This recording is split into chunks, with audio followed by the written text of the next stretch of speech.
What up, what up, what up? It's your girl Tania, aka the Cool Auntie, and this is the Cool Auntie podcast.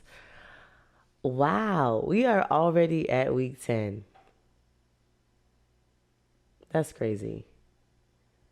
I was about to record and I was like, okay, this is really the last episode. Like, how can I end this? How do I bring it to a close? Not even to say that there's even an ending to conversations like this. You know, when we talk about self-development and personal development, um, I'm not even gonna lie. I know, like, even when I talk to friends and family sometimes, I always joke that, like, people know that I do something and they know that I help people, but a lot of folks don't actually truly know the essence of what I do. Um, and I think sometimes people wonder if, like, what they don't say it, but I feel like sometimes family and friends wonder um, about the longevity of my career. But I always feel like, and I always say, um, just say that, like, personal development, self development, things like relationships and change and healing and growth, all those things, like, there's no final destination to that. There's no ending to that. That's a never ending, reoccurring, continuous journey. And so I feel like I'm going to always be employed. Always be employed. And so I was like, okay, well, if I'm not bringing it to a close, how do I sum up just this overall experience? Not only just the past 10 weeks of putting this season together, but just my overall relationship journey. Like, what's my main message? Um, and after thinking about it, I realized, again, kind of going back to something that has been a reoccurring message throughout the entire season, and that's just this idea of, if you truly want to change the quality of your relationships, you have to change you. The quality of your, like, the quality of yourself, you know. And as cliche as that sounds, I am living proof of that. As I remember, again, like, the new year will be upon us before you know it. And as I get to the end of the new year, or the end of the year, I always get, like, and I'm being totally transparent, but I always get, like, that pre-end of year anxiety, right? When you start thinking about all the things that you said you wanted to accomplish this year that you haven't accomplished, or some of the tasks or things that you have, or projects that you have pending, and you're wondering if they're going to end how you want them to end, or launch how you want them to launch, or you start thinking about, oh crap, it's a new year, what things am I letting go, what new things do I want to do. It's just a lot of transitional, just anxiety, I think, and a lot of heightened emotions. Mind you, it's the holiday season, and so some folks, especially in the realm of relationships, you're either being reminded about the quality of relationships that you have, or you're being reminded about the ones that you don't have yet. And so everything's all over the place. Definitely, but also just this idea of, even for me, in the midst of all of that, like, of years ago, I used to make these really long lists of all these ambitious goals that I had, and intentions and things that I was manifesting at the end, at the beginning of every year. I write these goals down on, like, New Year's Eve. Um, and the last time I did that, which is so crazy, I haven't done it the past 2 years. And it's crazy how I haven't done it the past few years, but I've seen the most happen in my life the past few years as it relates to what I, like, the intentions that I set. And so I was thinking back to, like, the last time I wrote out goals for the year and New Year's resolutions. And I think back to then, when I was asking about, or asking God for good relationships. And it's like, they always say, be careful what you pray for, be careful what you wish for. And because I saw it, I didn't see it in the way that I thought I was going to see it, but I saw it. I saw it in this journey to learning and loving and leading myself. Um, in doing that, everything changed in my relationships. My family dynamics got healthier. I was able to set better boundaries and stick to them. And I was able to communicate my feelings and process some of the effects of my childhood, that childhood trauma. My friendships changed, right? When I started to assess the value of the people around me, I started to communicate my needs and set boundaries in those areas, you know? And even in my romantic relationship life, um, granted, while I haven't had one as until recently, um, not to mention my last one was so was so bad. I was not in a rush to start over or jump into anything new. Have you ever had that? Like, have you ever had a fall or a bump or something happen that was so traumatic that you're like, ugh, I'm not saying I'm gonna quit this completely, but it might be a while before I hop back on, And so that's kind of how it was in the romantic area. And I know I'm not the only person. Like I know people who are like, oh, I'm not dating. I'm not dating. Um, I'm focusing. Like I know my favorite line is I'm focusing on myself, which is so totally true. Um, but whatever reason you give, the ultimate reason I think deep down is that we're scared AF to be exact, or at least I know I was. But again, just in this committing to learning and to loving myself and to understanding and accepting me more, I became more open to the idea. You know, I think one of the reasons why we get so scared, at least for me, I know I get scared of starting over is because sometimes I look back and I don't even remember how or why I got into the situations that I got into, you know? Because, like, you feel like you get this, it's like, it's about like, it's like this, you're disappointed in yourself. It's like, damn, like I thought I was smarter than that. I thought I was better than that. You know, I think back to who I was 5 years ago. I really trusted me. Like, what? I really thought I was out here doing it, you know? To fast forward to now where I realize that I know nothing, um, which is what makes me human, But nonetheless, you know, you're scared to make the same mistakes again. You're scared to hurt yourself again or allow yourself to be hurt again. You're just scared, And so I've learned again also through this journey about the power of perspective and just changing, sometimes like just changing how you see a thing is everything. And so I'm learning, and it's like, again, not only in my relational life, but even in my professional and my personal life, that a mistake is only a mistake when you don't learn from it,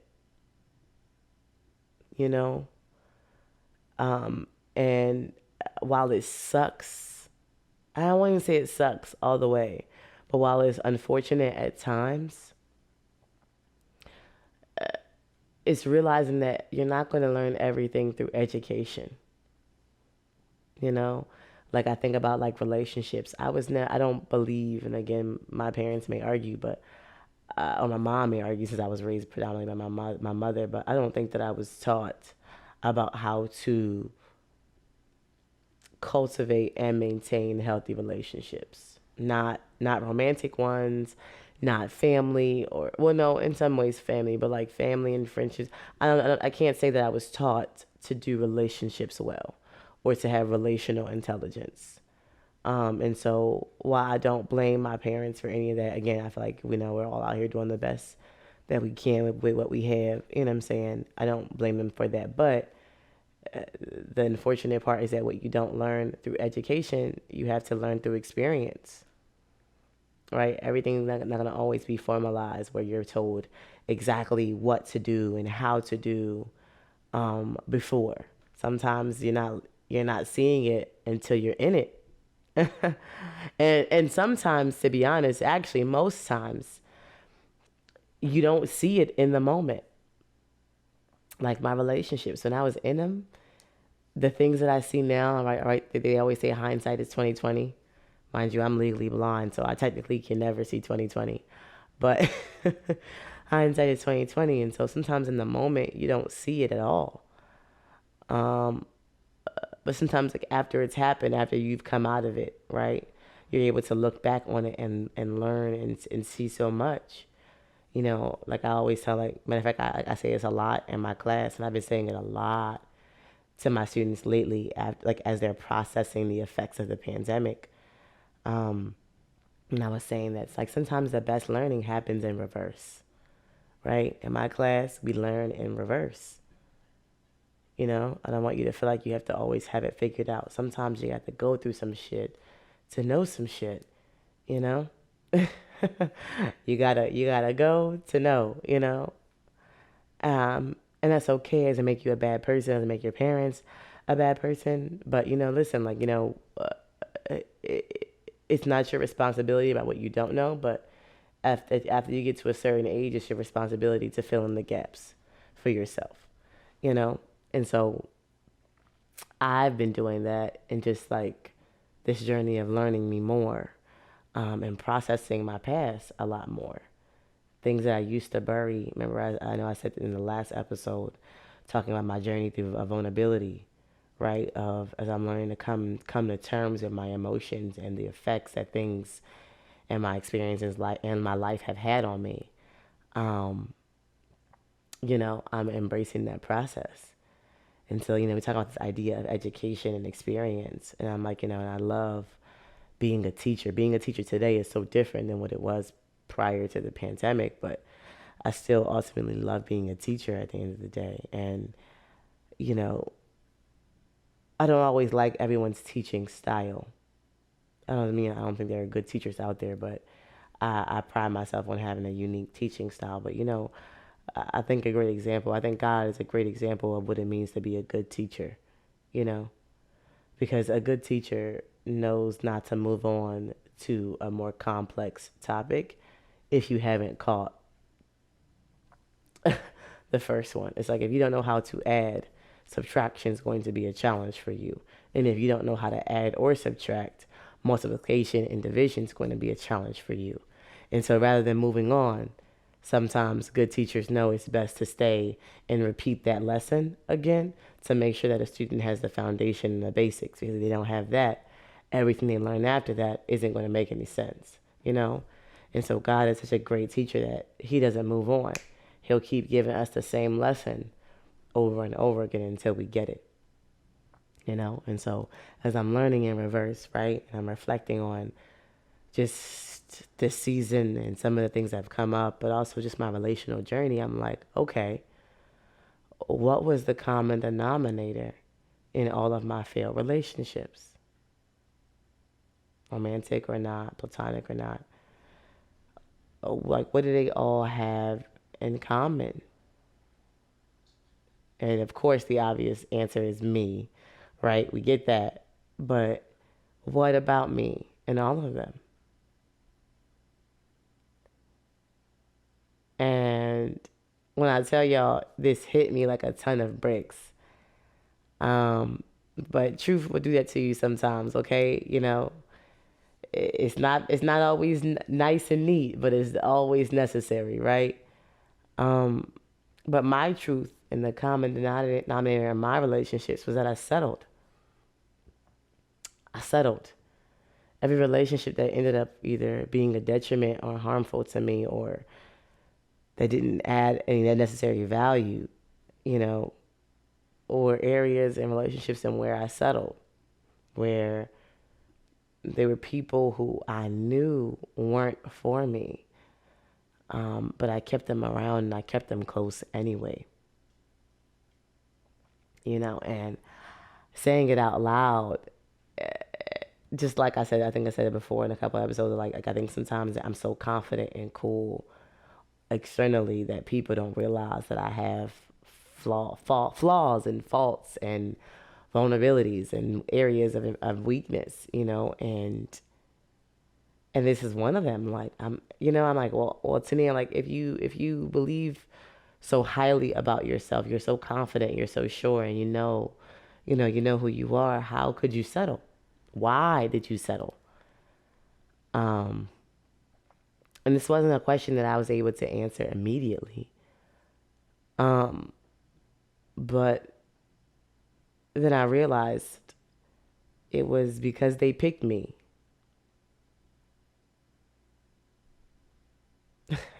Like my then, no one says now, but then my only requirement in relationships was pick me.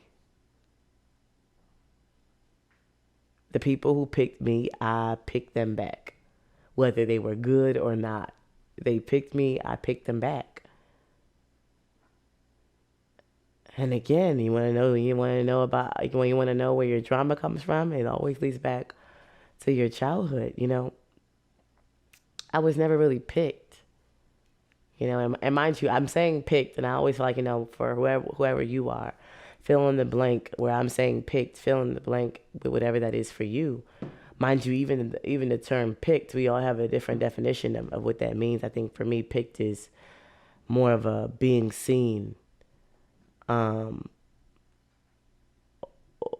or being chosen, or recognized, I guess, And I was never really picked when I was younger, I was the middle child in the family. And while I had my own set of issues, out of all of them, I was the least problematic.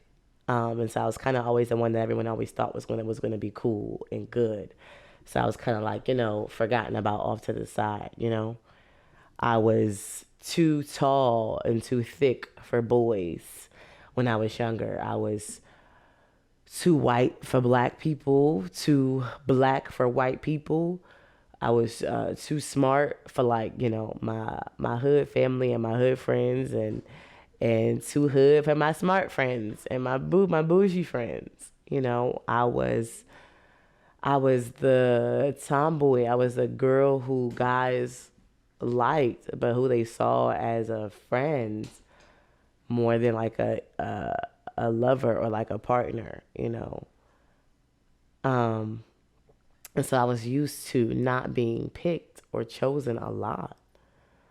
Um, and kind of being like left to be by myself and defend for myself. And so I think after constantly experiencing not being picked, like that last kid at kickball, you know, after, like, it's when you first start, like, like, I mean, this is never the case in sports because I was pretty good at and decent in sports. But like I think about being the kid who was kicked last or who's picked last for kickball. It's like at first when you first start doing it, all right, like you don't think you're gonna be last. Like you may not be first, but you don't feel like you're gonna be last. But then like after a few times of being the last one picked, you start to expect to be the last one picked. And then over time, even more so, like you stop believing that you're gonna even get picked first or close to first. You start assuming you're gonna get picked last. And sometimes you have a hard time believing that you can get or deserve better. I think that's why a lot of people settle in relationships. A lot of people are settling in relationships right now. Um, Whether it's the person that's laying beside you, or the people who you're in a group chat with, or who you spend your birthdays and holidays with. Like, I think we settle sometimes because we've experienced so much. We've experienced wanting people and things that we didn't get, or we didn't have, or we weren't picked. And so a part of us doesn't believe that we can get or that we deserve better, right? Even with God, like we believe God in theory, we believe in Him, but it's hard sometimes to believe that, like, He's going to do it for me. Like, I know He can do it, but is He going to do it for me? You know, just because you want to be picked. And some of us, I mean, I know I did. Not now, thank God. But there was a time where I did whatever I could or thought I needed to do to be picked. There are some things that I am still learning to forgive myself for today that I did to be picked by people. Because I think it's said in scripture and it's said in philosophy, just this idea of really you want to like know the best things about you. You want to know the most truest forms of who you are. Go back to your childhood. And even when I wasn't getting picked, when I started off, like I knew I had a glow. I knew I was different. You know, I knew I was special. But I think that over time, when my glow or my special wasn't received by others, I started to question it. And then it went from questioning it to dimming it. Um, and there's even a time where I even got to a place where I couldn't even recognize it or see it. And that's a sad thing. I think it's a sad thing, but it's a sad reality. And sometimes when there's parts of you and pieces of you that aren't being accepted by the people you want to accept them, or the people who are around, we start to question their value. And then soon we the value like we depreciate our own value and our own self-worth to where we get to a place where we don't even see it, you know? And the craziest thing is that even in those spaces, like I know even like for me, when even the spaces where I didn't see it, others did, right? So that's another thing to keep in mind. That even if in this moment right now you've forgotten the things that make you special and the things that give you your glow and the way that you add value, just know that just because you don't know what it is doesn't mean that others don't see it and use it. You know? There's a quote that says that you should be careful how you share your light because your glow can attract bugs that bite. Be careful how you share your light because your glow can attract bugs that bite. And I know, first damn hand, them bites hurt like a mother. Beep. you know, you know, like I always say, like, ultimately everyone wants to be loved and they want to love and to be loved, right? And so I'm not saying that the people who bite you are necessarily bad or that they have ill intentions, you know. But just because somebody wants to love you doesn't mean that they can or that they will. And so the people who were picking me, like, some of them knew they were no good. Like I've had, like, especially in like the romantic department, I had men who, not people, men who knew they were no good, but they were willing to stick around for as long as they could, or as long as I would let them, right? Because people can only do what you allow them to do. So they were willing to stick around for as long as I would let them stick around to suck or to get whatever they could out of me, you know? And I knew that. Not always. But there were times that I knew that and I kept them around anyway because I'd rather that than being alone. It was just they picked me. And so because they picked me, I had to pick them back. And even though it wasn't fulfilling and I wasn't getting what I needed or what I wanted out of those relationships, this is friendships and things included. But just on the premise that they picked me, I stayed. Literally, just because I was afraid to be alone. So many of us are settling because we're afraid to be alone. But mind you, recording this season as I'm going through a pandemic and surviving a pandemic, which is me and your cousin Jaffe. I've learned that being alone is not the worst thing. Actually, it's a great thing depending on how you look at it, because being alone, I don't want to make sure I'm not sugarcoating it or making it seem like it's sexier than what it is, because it's definitely a challenge, definitely hard. But it really forces you to get in your own face, or like I say, like it really forces you to get into it. You know, self discovery is God discovery. I'm trying to get better of. I don't really feel like I have to push God on anybody, because if you just do the work and getting to know yourself, you will learn God. Because there's some things that just facts and just people in life can't explain. You know, I think it's a quote that says, "If prayer is us talking to God, then intuition is God talking back to us." Right? Let that sink in. If prayer is us talking to God, then intuition is God talking back to us. And so intuition comes from the verb intuit. Um, and so, like when I say that, like, let's get into it, I'm not saying like actually get in. Well, I am saying get into it, but I'm also saying get into it. Um, as in like really tapping into a deeper version of you, right? Of talking to you, of getting to know you. Um, and so the more I've gotten into it in these past few years, the more I realize there's a difference between what I've received and what I'm getting and what I deserve, and that I don't have to, that settling is a choice, and I don't have to settle, you know? As I've gotten to know me, mind you, that's the good, the bad, and the ugly parts of me, because we all got some things that we all have parts of us that God is still working on, and God is still working through, right? Um, but even in all of that, you are valuable.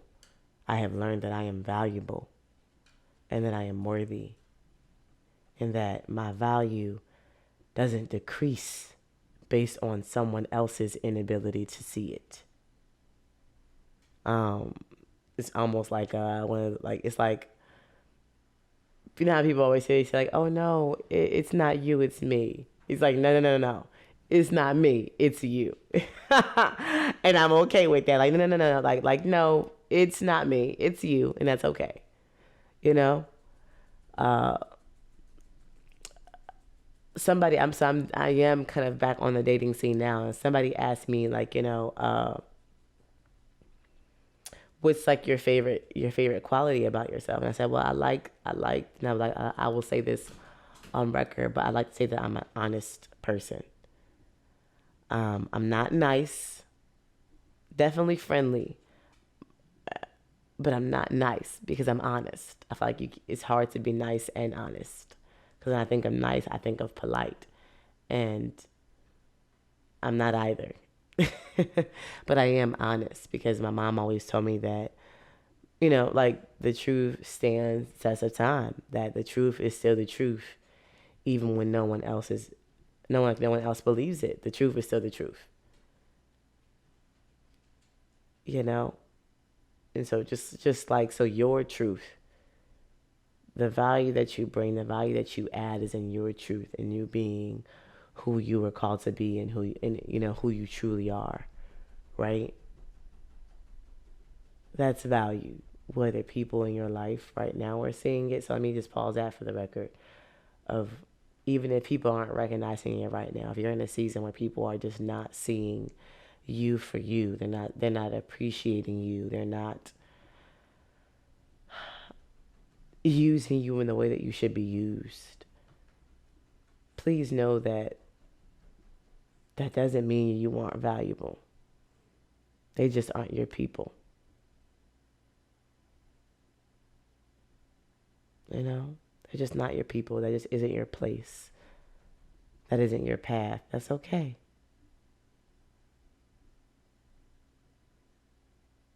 Um,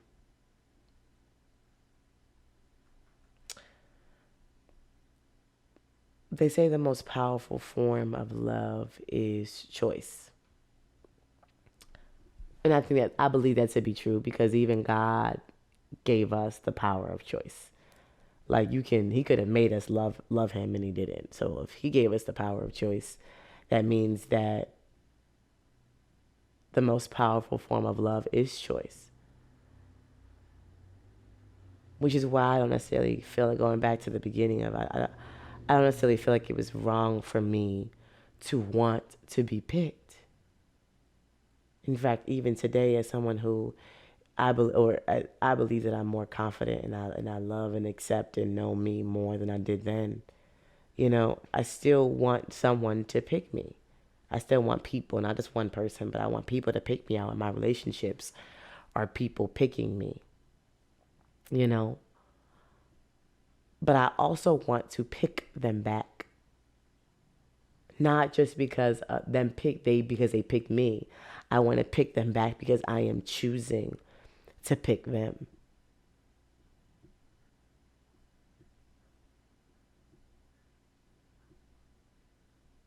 And if I don't want to pick them back, I don't have to. You know, you're not going to be for everyone. I'm not for everyone. And I'm learning to let that sink in. That yes, I want to be picked, but I understand that number one, I'm not going to be picked by everyone, but also I don't want to be picked by everyone. Which means that healthy relationships are really about people who are picking each other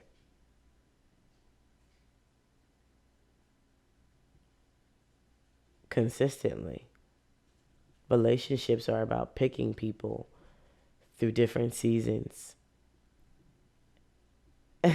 as they become new people. Like my friends picked me. They picked me with all of my stuff. Tania, I can't stand that you do X, Y, and Z, but I pick you anyway. This thing over here, but I pick you anyway. Romantic relationships are two people choosing each other every day, choosing to be faithful, choosing to be committed. It's choice.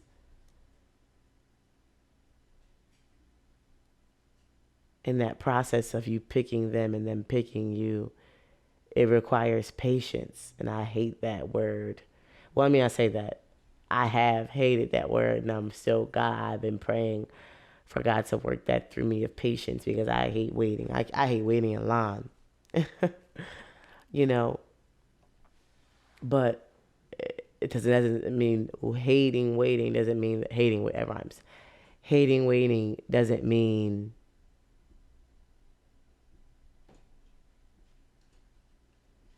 that you're not going to have to wait.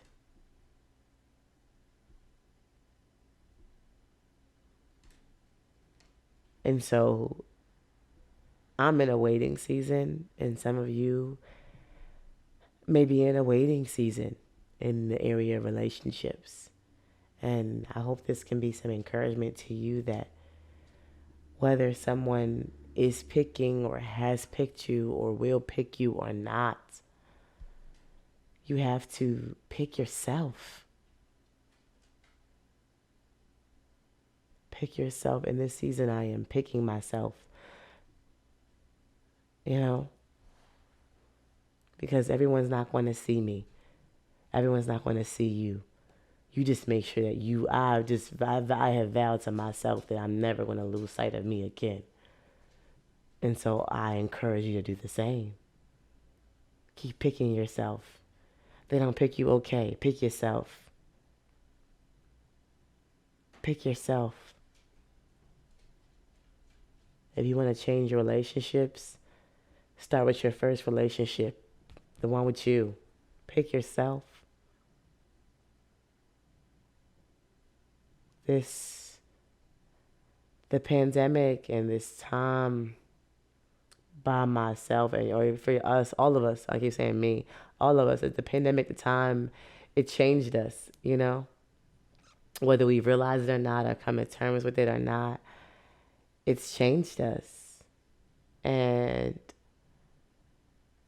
as I've been out, I ain't gonna lie, I've been saying it, and y'all have seen me. I've been very transparent in that journey. I stopped this season a few like when we right when we first dropped and got started. I had been horrible with promo and just the overall process of this because I've been going through a time personally, professionally. Like I've been going through a time because I've been fighting the fact that the pandemic changed me, that who I was going in it, who I was in it is not who I am coming out of it, if we're even coming out of it. That's a whole conversation in itself, dog.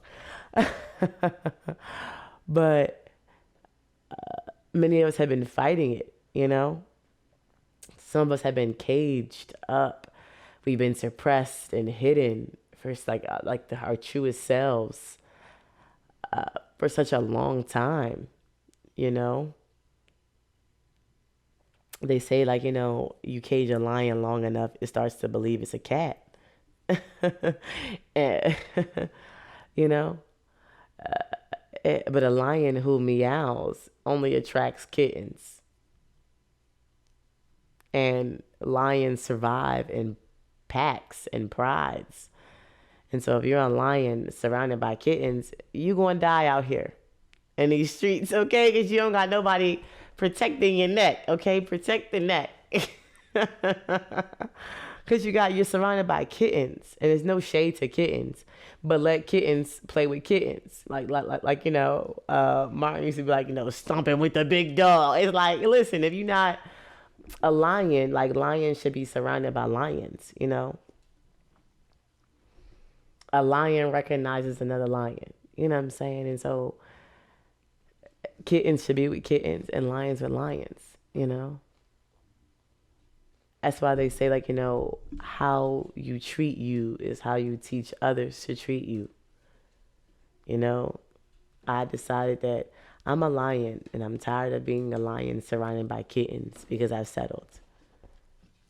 In this new season, I'm sick of meowing. I ain't meowing no more. It's a fight, it's a struggle every single day, but I am finding my roar in every area of my life, but especially in my relationships. I'm finding my roar, you know, because I feel like my new season, this new year is going to require it of me. And I believe that for you. I feel like this new season is going to require you to find your roar again. And you don't have to be in a new year. You don't need a new year to become a new you or a new version of you. You can get to know yourself. You can learn yourself and love yourself at any time. You can get into it anytime, And matter of fact, it's not just you, it's me too. And I'm doing it. I'm actually doing it.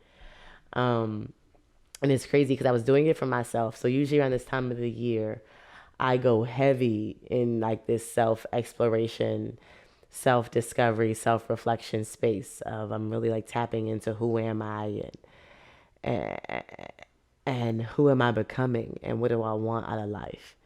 And usually I do that like very privately to myself, but I'm like, okay, I want to share it with people.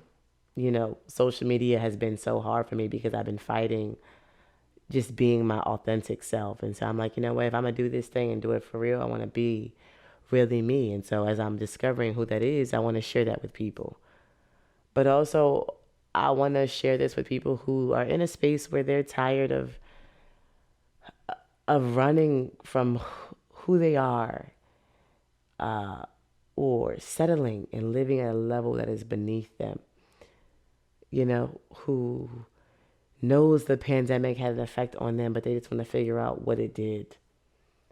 Who's just ready to tap into a new level and a new layer of themselves. Like, it's going to be dope. And it's new for me. And I'm not used to sharing in that way. But as I have it on this journey, I'm going to continue to show up.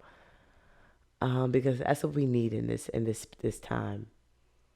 That community, that feeling of you're not going through it by yourself, because you're not going through it by yourself. I'm not going through it by myself.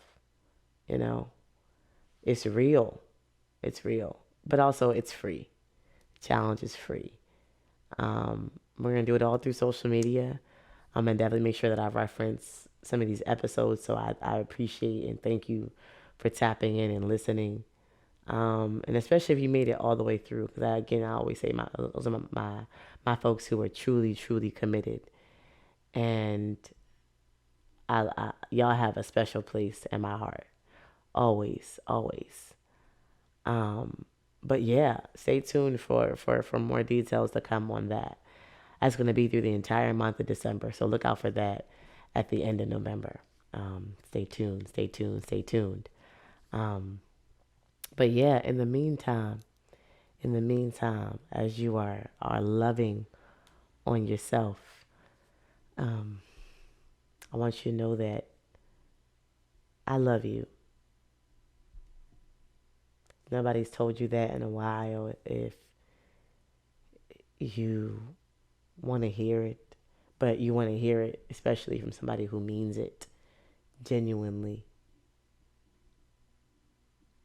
I love you.